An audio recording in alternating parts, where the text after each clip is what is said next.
Assalamualaikum warahmatullahi wabarakatuh. Mari kita awali dengan membaca basmalah. Bismillahirrahmanirrahim. Anak-anak, pada pertemuan kali ini saya akan melanjutkan pembahasan SKI, yaitu KD ketiga. KD ketiga adalah menganalisis peristiwa hijrah yang dilakukan Rasulullah SAW dan para sahabat. KD 403 mengolah informasi tentang peristiwa hijrah Rasulullah SAW ke Madinah. Sebelumnya sudah pernah saya sampaikan bahwa ketika Rasulullah berdakwah di Mekah terjadi 3 peristiwa hijrah. Di antaranya yaitu ke Habsah pada tahun 5 kenabian dan ke Taif tahun 10 kenabian. Sedangkan hijrah ke Yasrib ini terjadi pada tahun 13 kenabian.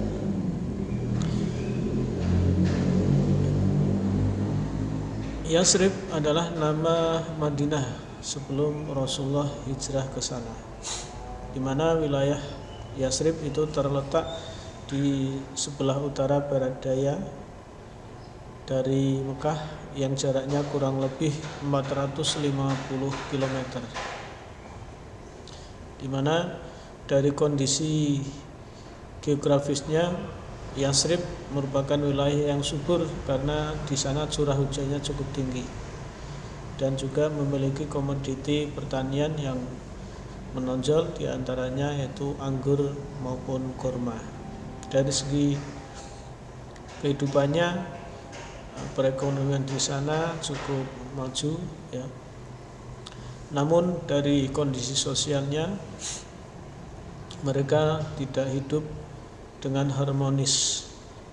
Perlu kalian ketahui, Yasrib sebelum Islam itu terdiri dari 2 kelompok bangsa, di antaranya ada bangsa Arab yaitu suku Aus dan suku Khosraj. Dan juga ada bangsa Yahudi yaitu Bani Nadir, Bani Quraisyah maupun Bani Kainuqa.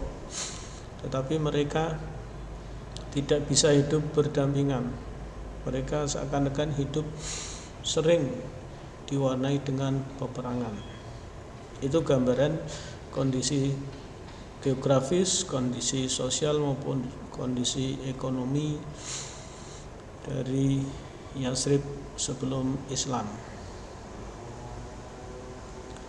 Adapun proses hijrahnya Rasulullah dan kaum muslimin ke Yasrib itu diawali dengan beberapa peristiwa. Di antaranya yang pertama, setelah Rasulullah mengalami perjalanan Isra dan Mi'raj, maka pada saat itu berbagai tanggapan dari kaum Quraisy, ya, itu terhadap Rasulullah, di antaranya kurang begitu baik, ya. Maka pada tahun ke-10 kenabian tersebut, pada musim haji, sebagaimana biasanya orang-orang Yasrib melakukan ibadah haji. Pada saat itu Rasulullah walaupun selalu dalam pengawasan orang-orang Quraisy tetap melakukan dakwah.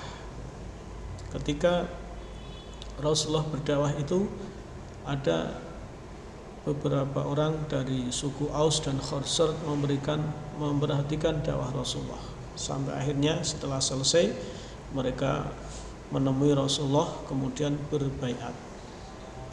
Kemudian tahun ke-11 kenabian, pada musim haji tahun itu datanglah rombongan, ya, dari 6 orang tadi menjadi 12. Maka Rasulullah akhirnya ditemui oleh 12 orang. 12 orang ini di antaranya ada 1 perempuan, sehingga dari 12 orang ini mereka akhirnya berbaiat. Nah, baiat yang pertama ini nanti dikenal dengan baiat Aqobah 1. Baiat Aqobah 1. Di mana baiat Aqobah 1 ini ada seorang perempuan yang ikut yang bernama Afra bin Abid bin Sa'labah, sehingga baiat yang pertama ini dikenal juga dengan sebutan baiatun nisa atau baiat nisa, ya, karena adanya salah seorang perempuan yang ikut dalam baiat tersebut. Di antara isi baiat Aqobah yang pertama, di antaranya mereka tidak akan menyekutukan Allah Subhanahu wa taala, ya, dengan sesuatu apapun. Nah, kemudian mereka tidak akan mencuri, mereka tidak akan berzina, mereka tidak akan membunuh anak-anaknya, ya, karena tradisi jahil memang ada tradisi yang ekstrim, yaitu membunuh hidup-hidup anak perempuannya. Karena mempunyai anak perempuan dianggapnya sebagai aib, ya. Kemudian mereka tidak akan berbuat fitnah, dusta maupun curang. Ini merupakan kebiasaan-kebiasaan yang ada pada masa jahiliyah, ya. Sehingga orang-orang Yasrib yang menemui Rasulullah berbaiat tidak akan berbuat fitnah, dusta maupun curang, dan juga mereka tidak akan mendurhakai Rasulullah, ya. Itulah beberapa poin dari isi baiat Aqobah pertama atau yang dikenal juga baiatun nisa, ya. Nah, sehingga baiat ini kemudian berlanjut pada tahun 12 kenabian, di mana pada musim haji tahun ke-12 kenabian ini ada 75 orang, ya, dari suku Aus dan Khazraj menemui Rasulullah, di mana terdiri dari 73 laki-laki dan 2 perempuan. Mereka menemui Rasulullah, ya, kemudian melakukan baiat. Baiat dari 75 orang ini akhirnya dikenal dengan sebutan baiat Aqobah 2. Nah, di mana inti dari baiat Aqobah 2 ini di antaranya penduduk Yasrib siap membela Islam dan Rasulullah, sehingga mereka menginginkan Rasulullah untuk hijrah ke Yasrib. Karena di antara alasan orang-orang Yasrib, ya, karena mereka menginginkan seorang figur, sosok pemimpin yang dapat menyatukan penduduk Yasrib pada saat itu. Dan Rasulullah dianggap orang yang mampu. Kemudian penduduk Yasrib ikut berjuang dalam membela Islam dengan harta dan jiwa. Orang-orang Yasrib, ya, orang-orang yang terlibat dalam baiat itu, ya, akan berjuang membela Islam dengan harta maupun jiwanya. Kemudian poin yang ketiga, penduduk Yasrib ikut berusaha memajukan agama Islam dan menyiarkan kepada sanak keluarga mereka. Dan poin yang keempat, penduduk Yasrib siap menerima resiko dan segala tantangan yang mereka hadapi. Itulah beberapa poin dari isi baiat Aqobah yang kedua.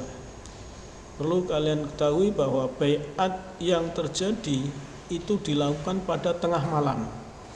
Karena pada saat itu Rasulullah selalu diawasi oleh orang-orang Quraisy, sehingga baiat itu selalu dilakukan di tengah malam.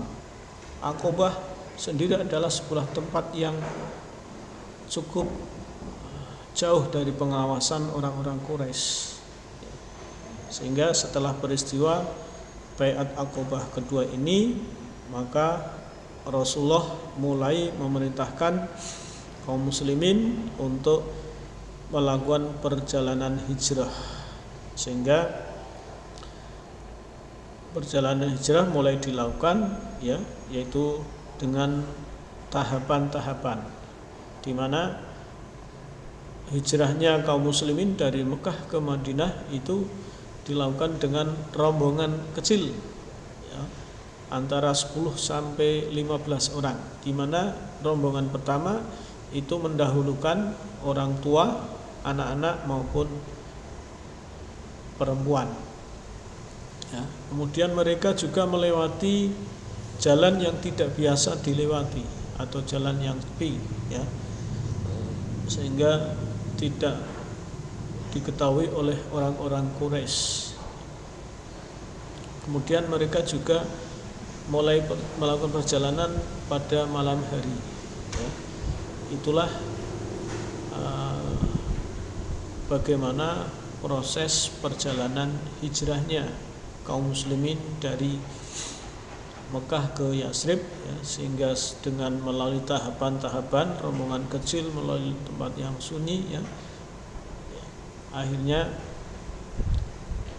orang-orang Islam di Mekah berhasil hijrah sampai akhirnya orang-orang Quraisy itu tersadar, ya, sehingga mereka mengumpulkan tokoh-tokoh Quraisy, ya, di sebuah tempat yang namanya Darun Nadwah, di mana mereka akhirnya melakukan musyawarah untuk melakukan yaitu rencana pembunuhan terhadap Rasulullah.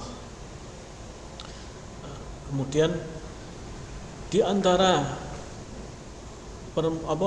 peserta dari musyawarah yang ada di Darun Nadwah, konon ada seorang yang merupakan jelmaan iblis, ya. Itulah peristiwa, yaitu pertemuan Darun Nadwah. Dari pertemuan itu akhirnya disepakati, ya, bahwa mereka akan melakukan upaya pembunuhan terhadap Rasulullah dengan cara mereka memilih pemuda-pemuda yang kuat dan terampil untuk menjalankan misinya, ya. Itulah rencana kaum kafir Quraisy, ya. Tetapi Allah adalah Maha Perencana, ya.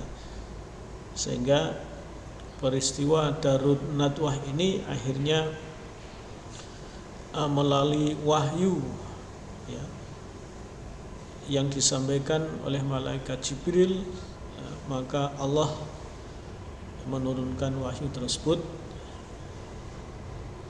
yang sekaligus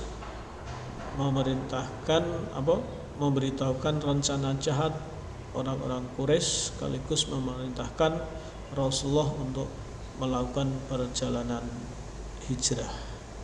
Konon pada malam yang ditentukan, ketika itu Rasulullah ditemani oleh Ali bin Abi Thalib. Maka ketika orang-orang Quraisy yang dipilih sudah mengepung rumah Rasulullah, maka Rasulullah berkata kepada Ali, "Wahai Ali, gantikan tempat tidurmu, pakailah jubah hijau itu, ya, engkau akan selamat." Maka akhirnya Rasulullah keluar dari rumah, ya, seakan-akan orang-orang Quraisy yang mengepung Rasulullah itu tersiram, ya, tidak melihat ketika Rasulullah keluar, ya. Kemudian yang pada saat itu sudah disambut oleh Abu Bakar dengan segala perbekalan untuk hijrah, ya.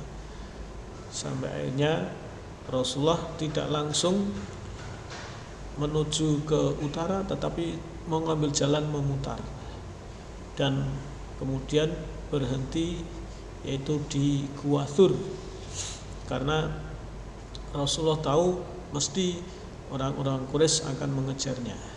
Maka ketika pagi harinya Ketika orang-orang yang mengepung Rasulullah tersadar, ya, maka akhirnya mereka masuk rumah dan ternyata yang dijumpai yang tidur adalah Ali. Mereka marah, akhirnya melakukan pengejaran, ya, terhadap Rasulullah, ya, sampai mereka melakukan pengejaran. Sementara Rasulullah sendiri dengan ditemani Abu Bakar itu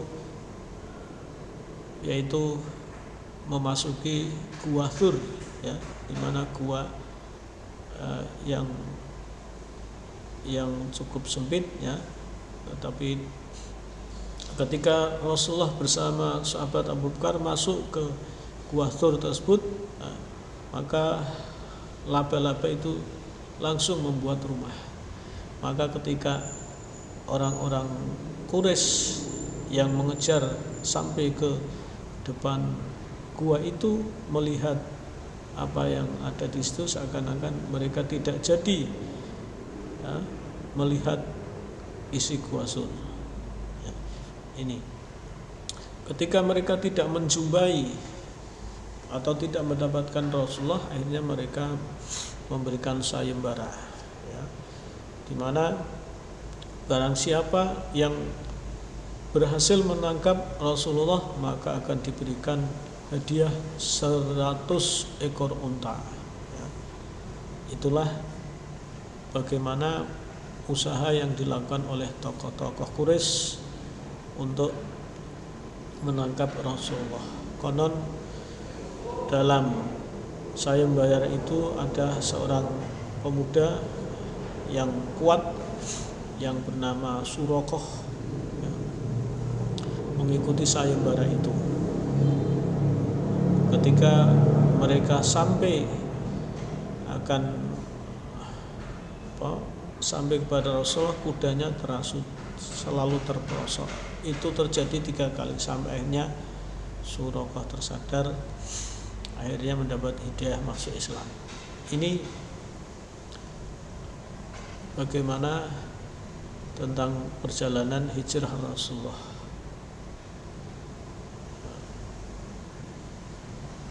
Sampai akhirnya kurang lebih 8 hari perjalanan hijrah dari Mekah ke Yasrib, di mana Rasulullah sempat singgah di beberapa tempat, ya, ketika sampai akhirnya pada tanggal 12 Rabiul Awal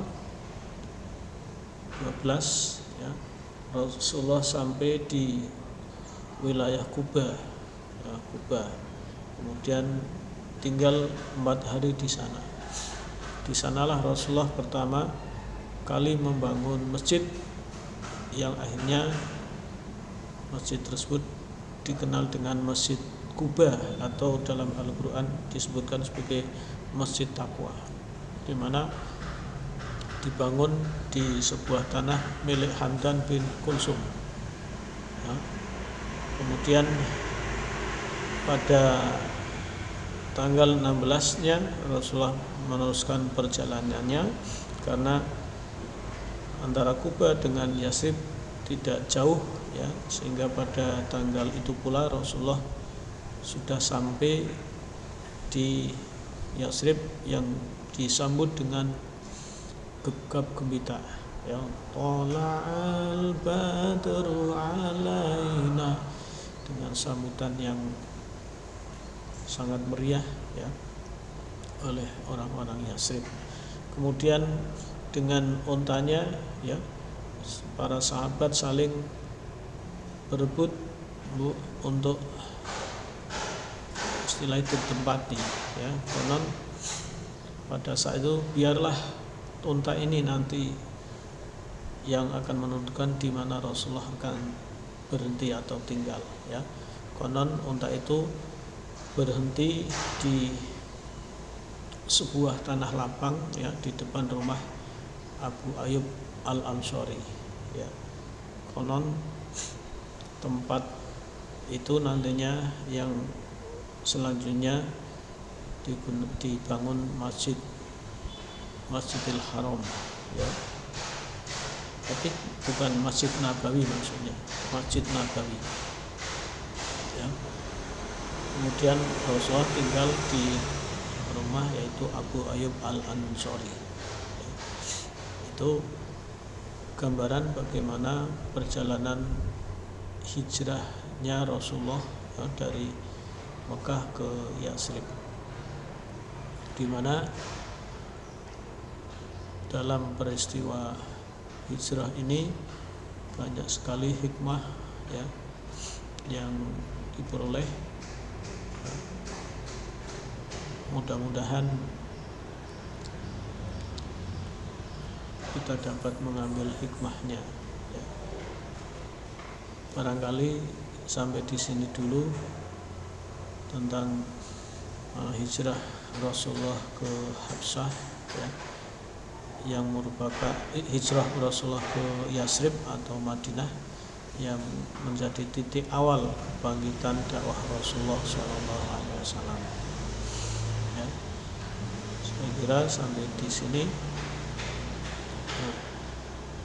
Untuk materi filenya bisa kalian lihat di e-learning madrasah, karena setiap materi pembelajaran video yang saya sampaikan itu filenya sudah saya upload di e-learning madrasah.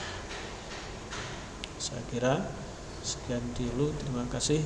Mari kita tutup dengan hamdalah, alhamdulillahirabbil alamin. Wassalamualaikum warahmatullahi wabarakatuh.